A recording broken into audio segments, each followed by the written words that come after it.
What the Actual Fork podcast is co-hosted by two intuitive eating registered dietitians, yours truly, Sammy Previtt, owner of Fine Food Freedom, and Jenna Warner, owner of Happy, Strong, Healthy. We can't stand diet culture bullshit and love keeping it real. Our mission is for all humans to believe that they are made for so much more than chasing a smaller body. We are also here to share with you that food can be fun and pleasurable again. Although we are medical professionals, we are human too. We are not afraid to share our deepest, darkest secrets and how years of our lives were taken by diet culture. We started this podcast so no human has to feel alone in their journey towards food freedom. So get comfy and join us for a casual convo where you can expect to laugh, cry, learn, and grow.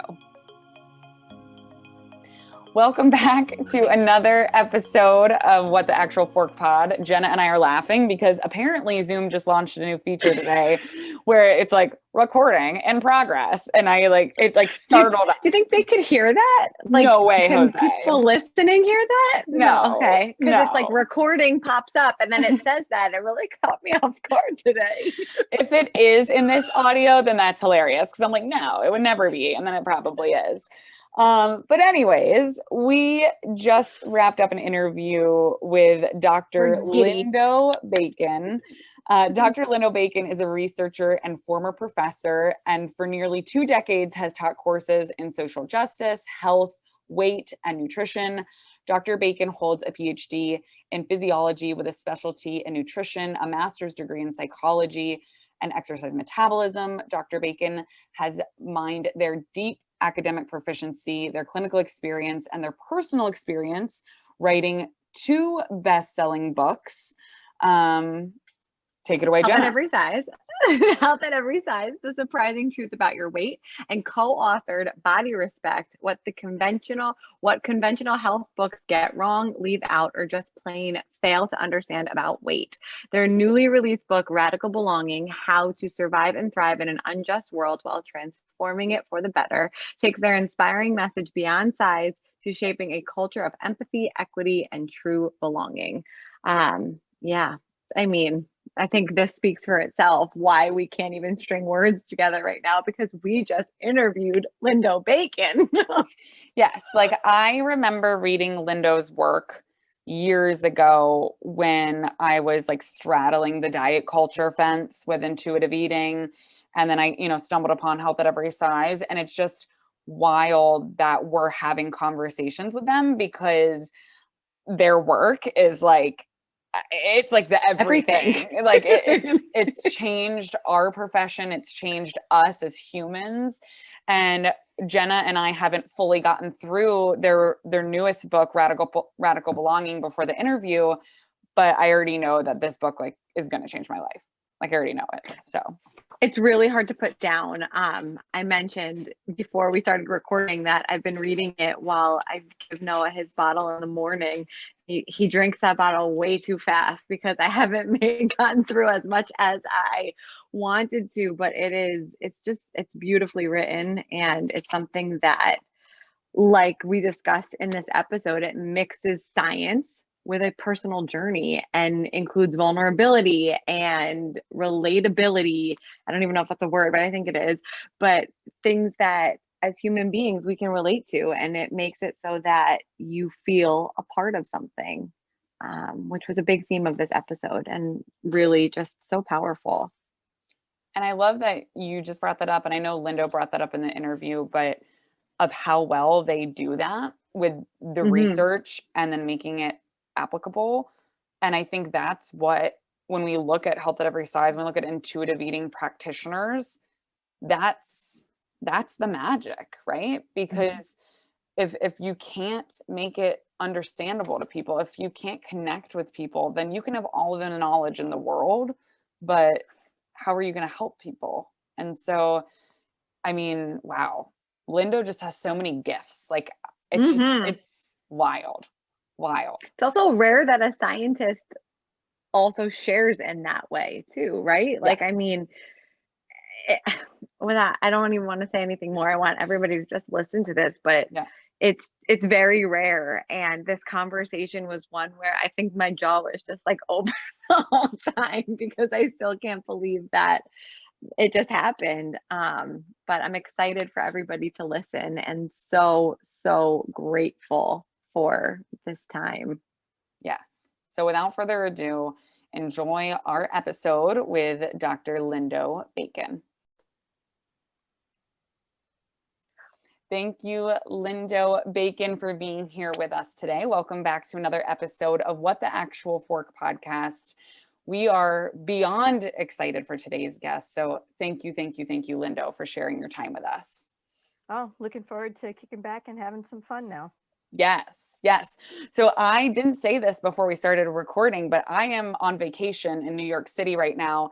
And I made sure with my husband, I'm like, we're packing a library because I have a very important interview with one of my favorite authors. So we're going to start today's interview, Lindo. We love to just ask, it's a very general question, but you can take 30 seconds or 30 minutes to answer.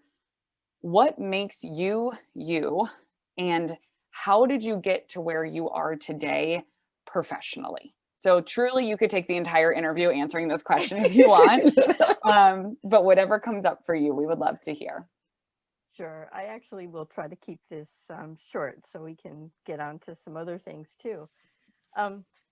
What makes me me? Well, let me actually focus professionally.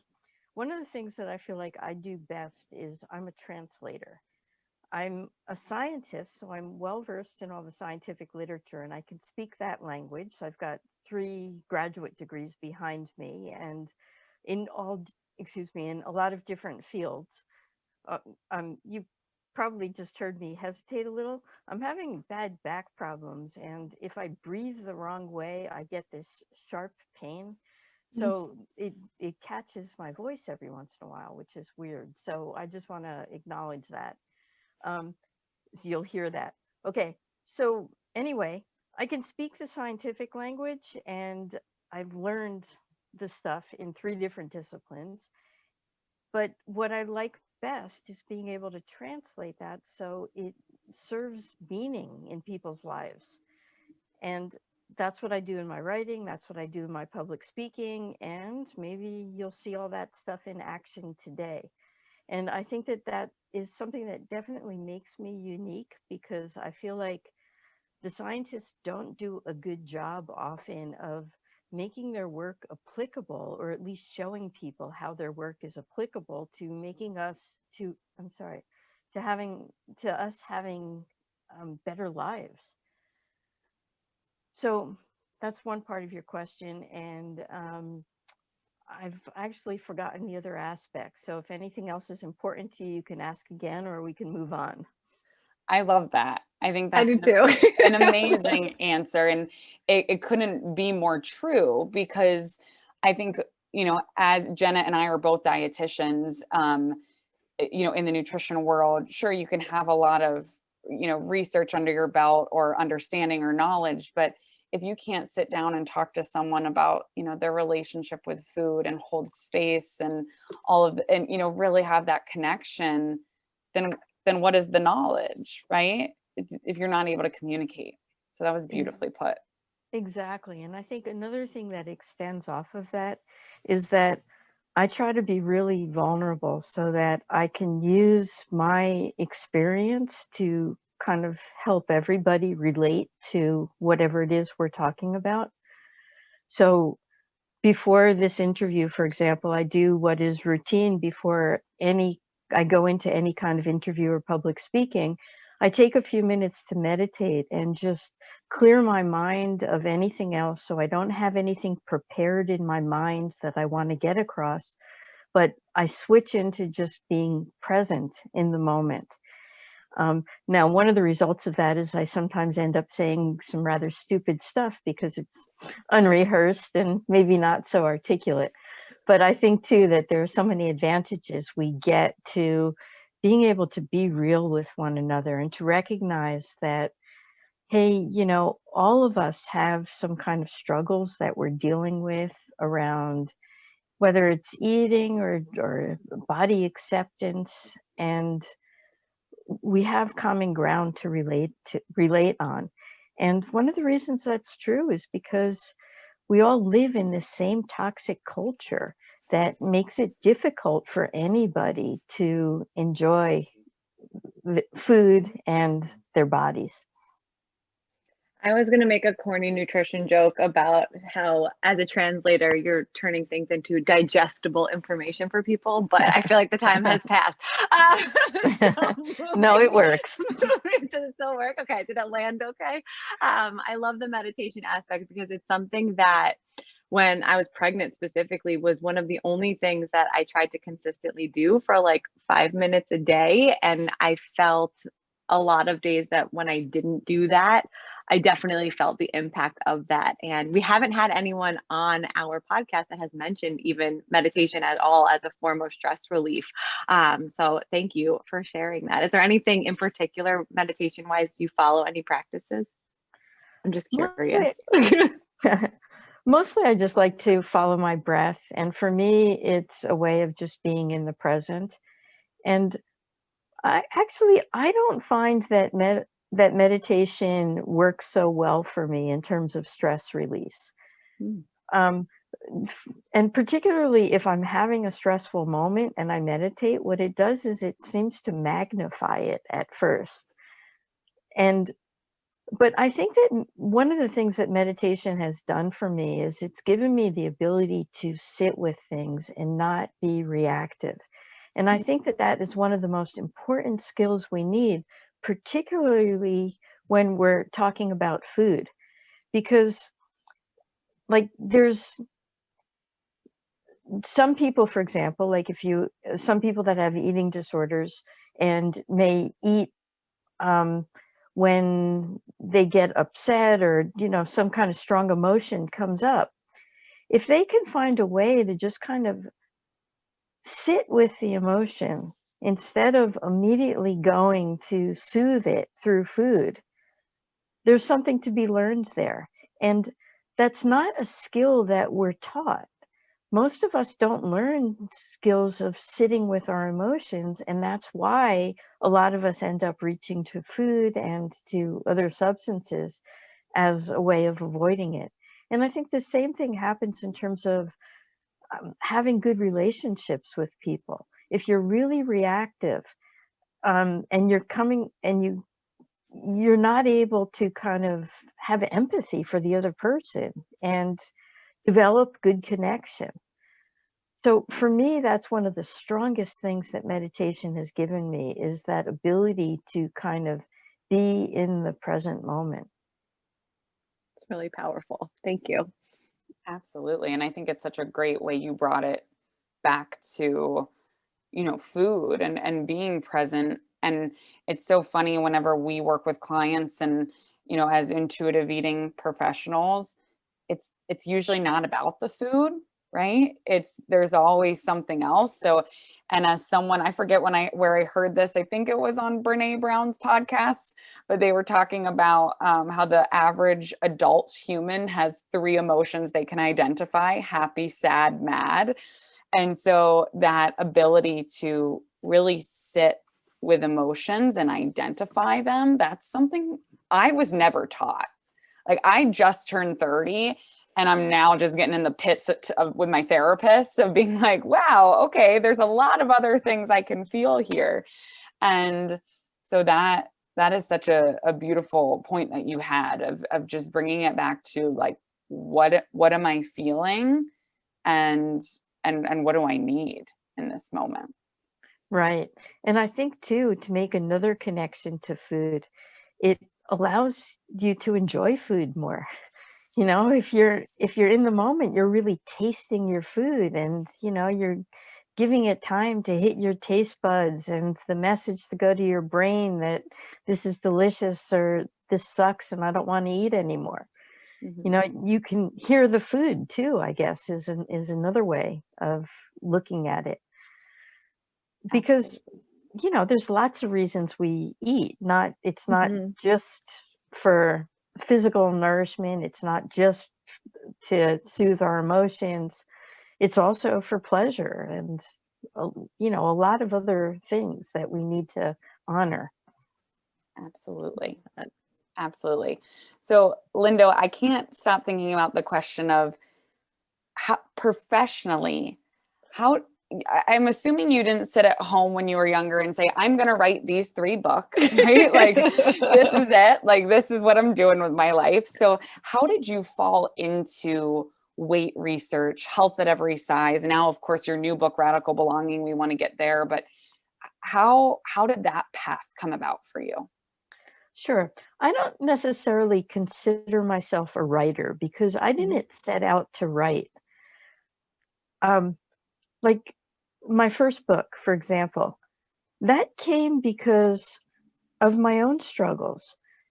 And that also speaks to my whole professional career.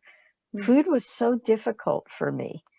And the way I have in the past learned to deal with emotions or learn to get through life is to learn more about it and kind of intellectually reason my way through. And so really the only thing I knew to do was to go to school and study and learn as much as possible about food and eating to try to get myself out of the mess. And over time, I realized that I had learned an awful lot that other people could probably value, benefit from. And so then I just tried to document it. And the first book felt so successful.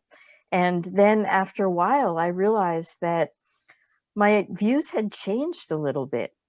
So, for example, when I wrote Health at Every Size, I was very much focused on the individual.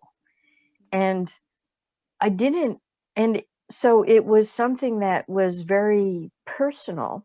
And I come from a lot of privilege. And it didn't address issues of people who are less privileged, who can't just, eat what they want when they want. And and I realized that the whole model of Health at Every Size had to incorporate social justice issues. And we had to also recognize that that things like racism play a role in eating disorders. So that's how Body Respect came about, was basically I wanted to correct what I felt like I had done wrong the first time around. And I joined with another author who also works in the same arena to do that kind of work. And then Radical Belonging also was a book that I wrote not because I wanted to. It started out as a journal where I was basically just chronicling the challenges that I had with my own gender identity. And so at first it was a book that was just written out of pain, and there was no science involved in it at all. It was very personal. And I was looking at it and I thought, but that's not my experience of life, pain, right? That's just one aspect. And my gender identity has also been a source of like beauty and wonder and uniqueness. And it's just given me great perspective on life. And it's also played into that translator role, because I think my gender identity is, somewhere on that non-binary spectrum, where I feel like I know a lot about masculinity and femininity, and I can help people to bring that stuff together. So anyway, I then went back over the Journal of Pain and kind of looked at, how did I get to this place where it's a celebration? And I added all of that in. And then part 3 was I recognized, hey, I'm a scientist, And what I also see in this is that the trauma that I experienced as a kid and feeling like I didn't belong is something that is biologically wired into a lot of us. Like a lot of us get those messages that we don't belong. And it wires into us biologically and plays a role in how we act later in life.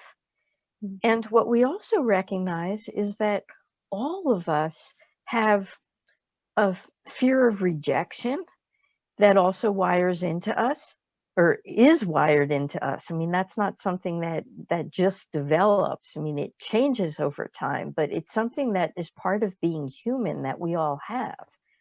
And then it causes us to self-protect, not show ourselves in the world.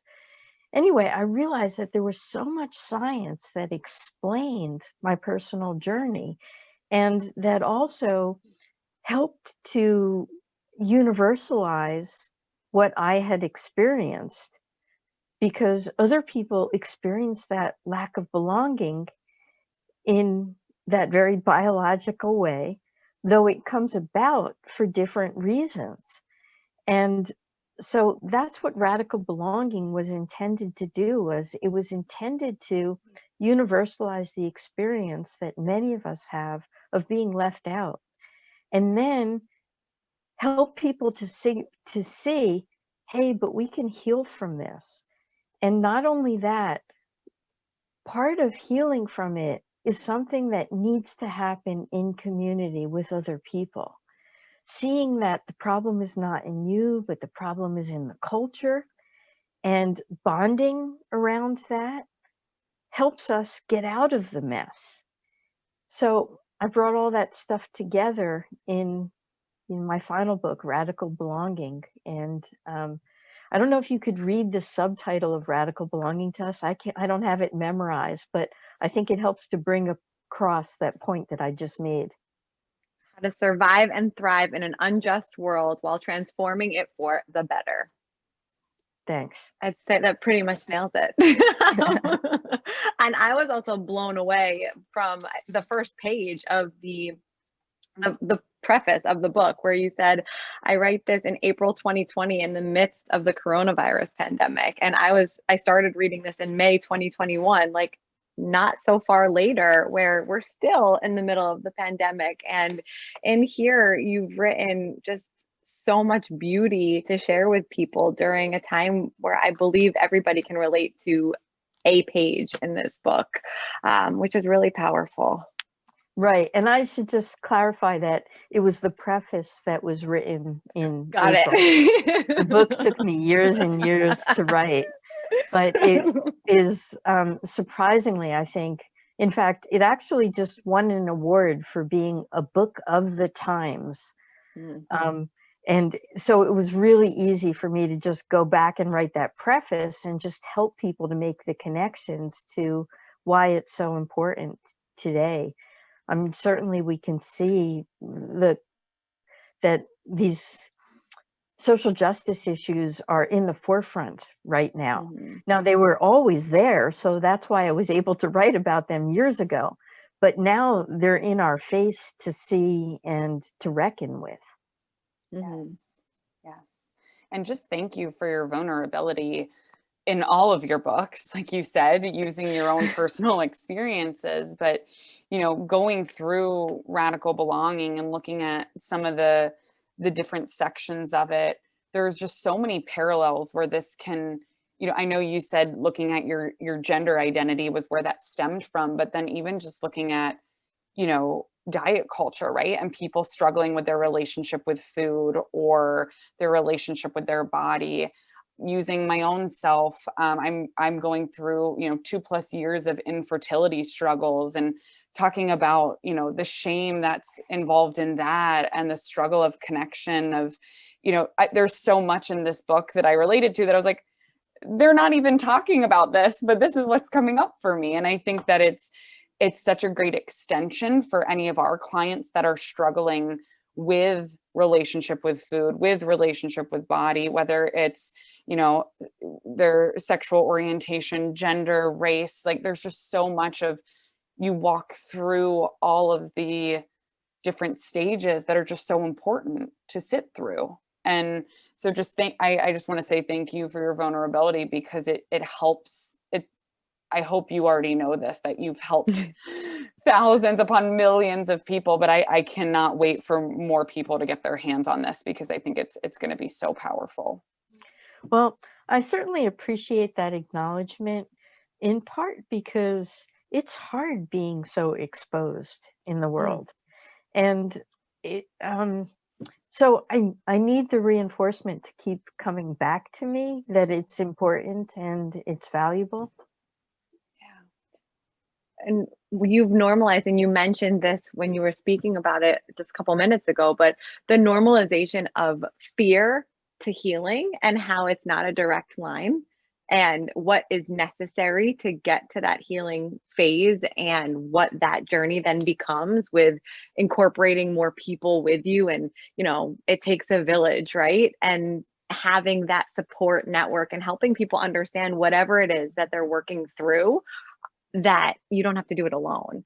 It's really powerful. One of the notes that we have on here too is, you know, you've discussed the normalization of shame too. That's something that people need to hear more, that it's okay to feel these things, but you don't have to stay there. And I know that this book gets into that as well, which is just, again, thank you. Right. And I think a lot of people are surprised to know that things like fear and shame are biologically wired into us as survival mechanisms to keep us safe. You know, there's a lot of value in them if we can work through them. And it's also what connects us to other people. And I know that when we feel ashamed of something, we want to hide it from everybody else because we really feel like there's something wrong with us. And yet, it's so fascinating to realize that one of the best and easiest ways to get out of shame is when you share it with others and you share that space and you realize that no, it's not you that's messed up. Like, you're human, and this is what we all share in common. So rather than judging one another, if we can show compassion for each other and for ourselves, we can make it through that. So it's connection that heals us. And it's, you know, and this is our humanity. We were meant to do this, and we need to do this in order to survive. It's so well said. And I know for both Jenna and I do individual counseling with clients, but also group counseling.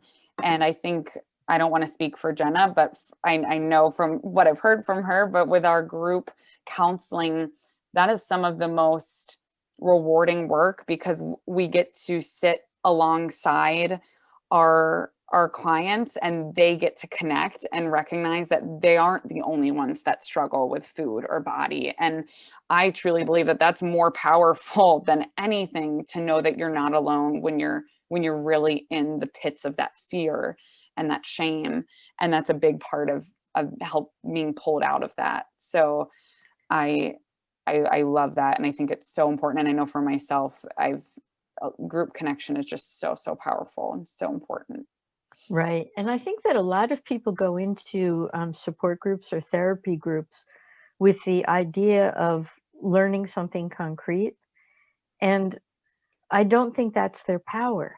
I think that the power comes from just being there with other people. And that's transformative. And you often can't really point to anything in particular that was said, but they can be so healing, as you're mentioning. It's the feeling that you get when it's over, when that meeting's over, when the phone call's over, when the Zoom meeting is over, when you're leaving that, right? Like I couldn't agree more that I'm in a group therapy program where I have no idea what we talk about, but the feeling that I have when I leave the program, I'm like, that was the best hour of my month. Like that was it. I really couldn't remember what we talked about last month at all, but that is just so powerful. It gives you this feeling, this emotion, this sense of belongingness, that somebody else is feeling what you are. That is so powerful. And a book can take you there too. Radical Belonging by Lindo This will go on Bacon. YouTube. Yes, shameless plug that we will absolutely be adding this to all required reading lists that we put out there. So we'll definitely close out with a few questions. I wanted, if it's okay, to ask rapid fire of just, we have so many clients that we recommend reading Health at Every Size. So I felt like I had to ask because I just want to hear it come out of your mouth, because you are the author of Health at Every Size. When somebody asks you, what is Health at Every Size? Like, how do you answer that very eloquently and like a elevator pitch way? You'd think that having written this book 13 years ago that I would have an elevator pitch down. But the fact is that the truth is I don't. But I will, let me just see what I can come up with here. Health at Every Size is a way of acknowledging that we all deserve to feel good and appreciate our bodies. And it gives us the means to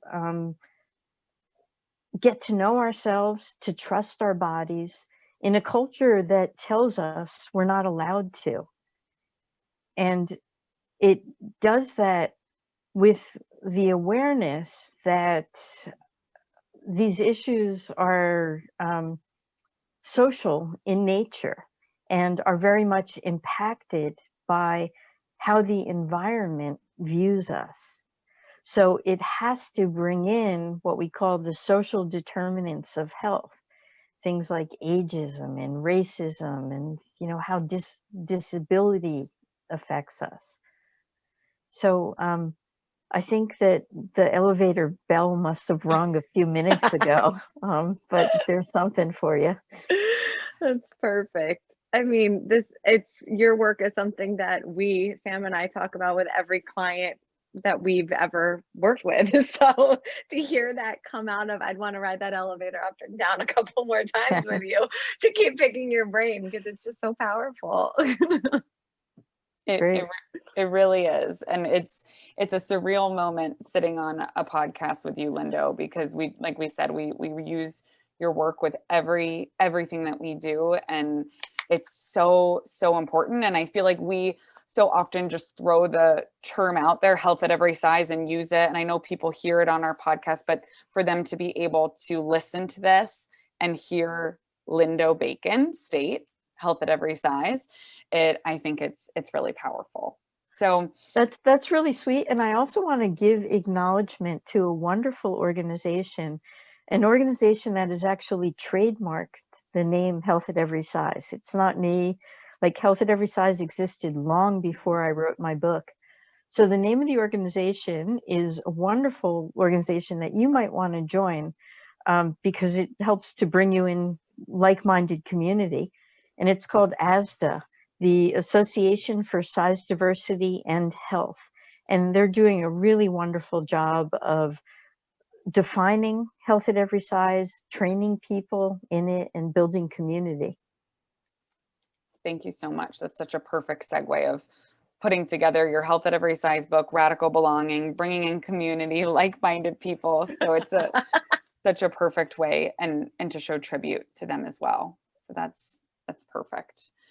As we close out this interview, we always like to ask, Lindo, if you could leave the listeners with just one piece of information. So if they don't remember anything else from our podcast, they forgot everything we just talked about, what would you want them to remember? Something that we didn't even talk about. And even better. This is something that I want us all to kind of work on offering to one another. And that is unconditional love. Like, and the ability to just kind of sit with someone, even if they do something that is wrong or bad or hurtful, and be there with them. And I think that the more we can do that, it helps us to understand that we're all human. And I think it's going to help us to get over some of the problems that we're seeing today. And I want everybody to know too that you all deserve that. Like, your relationship should be giving that to you. You don't need to stay in relationships where you're not respected and valued.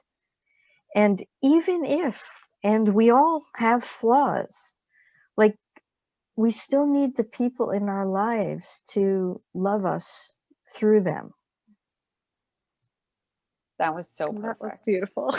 We didn't raise our hands, Sam. Yeah, That was perfect. Yeah, I needed to hear that today, Lindo. So thank you. Thank you for that. Great. We really appreciate your time, your expertise, and every page of every book that you've written.